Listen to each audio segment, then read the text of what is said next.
है मध्य प्रदेश की सियासत से जुड़ी कुछ और बड़ी खबरों का, जहां शिवराज सिंह चौहान के मंत्रिमंडल विस्तार जो है मध्य प्रदेश में शिवराज कैबिनेट का विस्तार कल यानी 30 जून को हो सकता है। मंगलवार को यह संभावित अब विस्तार बताया जा रहा है, क्योंकि दिल्ली में मुख्यमंत्री शिवराज सिंह चौहान ने रविवार को केंद्रीय नेतृत्व से मुलाकात की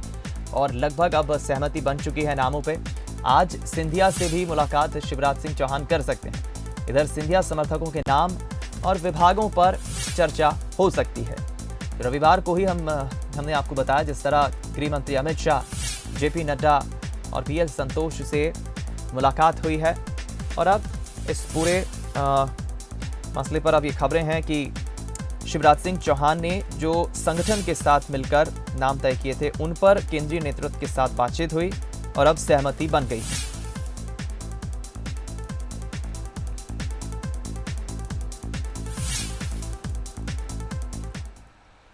हम लोग करेंगे इस खबर पर ज्यादा बातचीत और जानकारी के लिए हमारे साथ स्पेशल कॉरेस्पॉन्डेंट विजय मांडगे हमारे साथ लाइव जुड़ गए।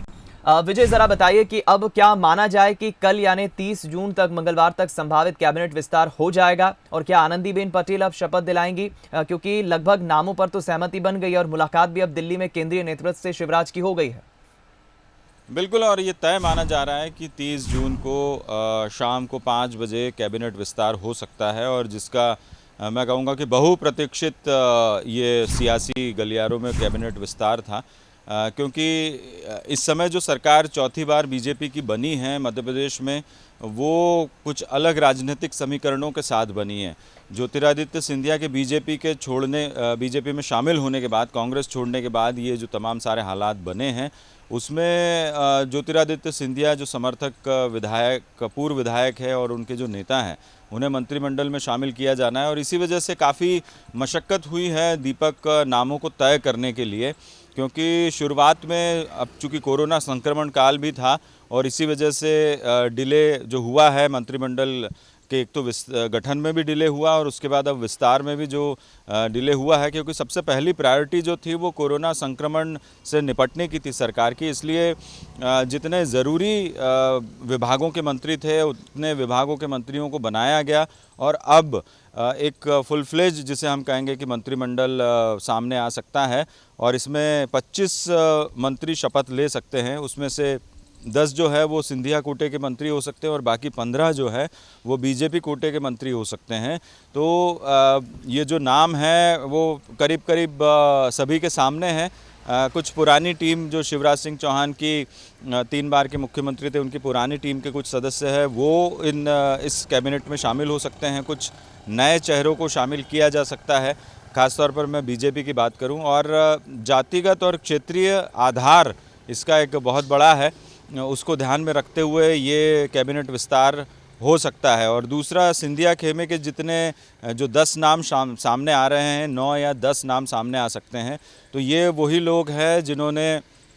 अपने विधायकी पद से, अपने मंत्री पद से इस्तीफ़ा दिया और इसके बाद अब वो बीजेपी में शामिल हुए हैं। और जब उपचुनाव होने हैं 24 सीटों पर, तो उससे पहले इसके कई राजनीतिक मैं कहूँगा कि फ़ायदे भी है बीजेपी के लिए और इसके कई राजनीतिक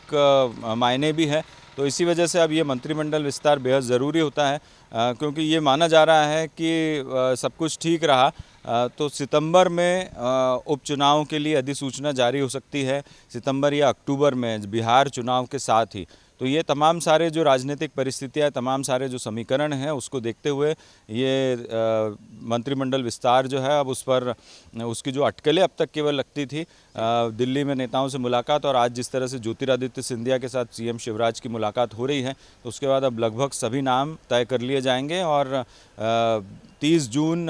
ये एक तारीख है जहाँ हो सकता है मंत्रिमंडल विस्तार। चलिए, फिलहाल बहुत बहुत धन्यवाद आपका विजय, तमाम बातचीत के लिए, जानकारी हम तक पहुंचाने के लिए। विजय मांडगे बता रहे हैं कि लगभग अब ये तय है और माना जा रहा है कि कल शाम 5 बजे तक यानी 30 जून मंगलवार को ये मंत्रिमंडल विस्तार हो सकता है, अगर सब कुछ ठीक रहा तो। क्योंकि लगभग इंतजार तो लंबे वक्त से था, लेकिन कोरोना से लड़ना एक बड़ी प्राथमिकता थी सरकार की और अब देखना होगा कि इस मंत्रिमंडल में कौन से वो नए चेहरे शामिल होते हैं और कौन से पुराने चेहरों को इस कैबिनेट में जगह मिलती है।